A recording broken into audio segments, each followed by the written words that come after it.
এদিকে বিদ্যুৎ ও জ্বালানি সংকটে বিপর্যয়ের মুখে পড়েছে দেশের পোল্ট্রি শিল্প। বিশেষ করে গ্রামের ছোট খামারিরা লোডশেডিং আর বাড়তি জ্বালানি খরচে ব্যবসা টিকিয়ে রাখতে হিমশিম খাচ্ছেন।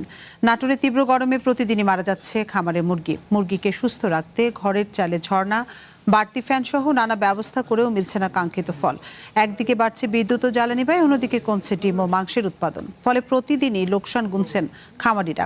সংকট দীর্ঘ হলে অনেক ছোট খামার বন্ধ হয়ে যাওয়ার আশঙ্কা করছেন সংশ্লিষ্টরা।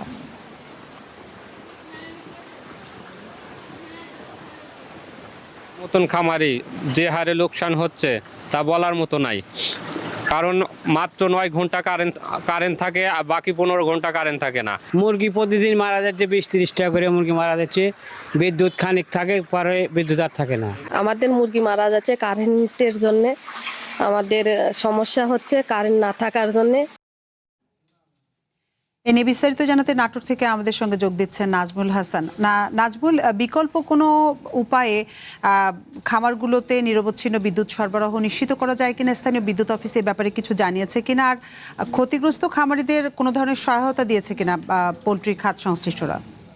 নগদ নিয়ে এলো হার না মানা হার অফার। সর্বনিম্ন 10,000 টাকা রেমিটেন্স নগদে পাঠালে থাকছে স্বর্ণের হার জেতার সুযোগ।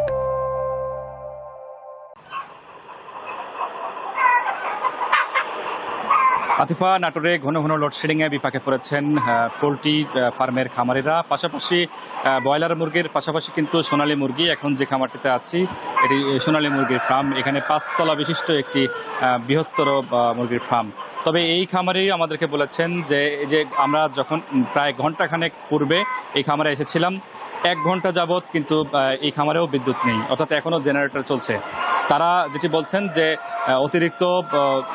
অতিরিক্ত জ্বালানির খরচ করে এই যে বৈদ্যুতিক যে ফ্যান আছে, বৈদ্যুতিক যে ফ্যান রয়েছে, পাশাপাশি যে ঝর্ণাগুলো সেট করা আছে তাদের মুরগিকে ঠান্ডা রাখার জন্য, সেগুলো তারা পরিচালনা করছেন। আর আমরা প্রাণী সম্পদ কর্মকর্তার সাথে কথা বলেছি। মূলত খামারিরা যেটা অভিযোগ করেছিলেন যে সরকারের পক্ষ থেকে তেমন কোনো প্রণোদনা, পাশাপাশি সরকারি কোনো চিকিৎসা, ঔষধ, এরকম কোনো সরঞ্জাম তাদেরকে দেওয়া হয় না, কোনো খোঁজখবর রাখা হয় না। তো জেলা প্রাণী সম্পদ কর্মকর্তা এই সকল অভিযোগ অস্বীকার করেছেন।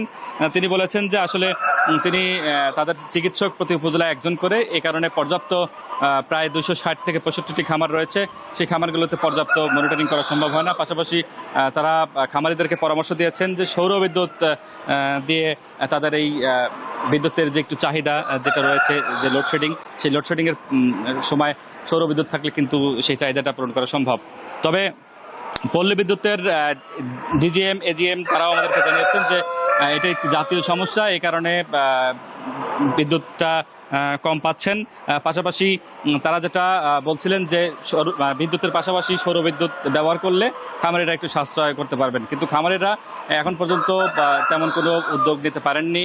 কিন্তু তাদের দাবি যে বিদ্যুৎটা যদি আরও একটু বেশি থাকে এবং পাশাপাশি সরকারের পক্ষ থেকে যদি সহযোগিতা করা হয়, তাহলে কিন্তু এই যে লোকসান, সেই লোকসান পুষিয়ে তারা কাটিয়ে উঠতে পারবেন। আতিফা, এই ছিল নাটোর থেকে সর্বশেষ। নাজমুল, আপনাকে অসংখ্য ধন্যবাদ আমাদের সাথে যোগ দেওয়ার জন্য। নাটোর থেকে জানাচ্ছিলেন নাজমুল হাসান।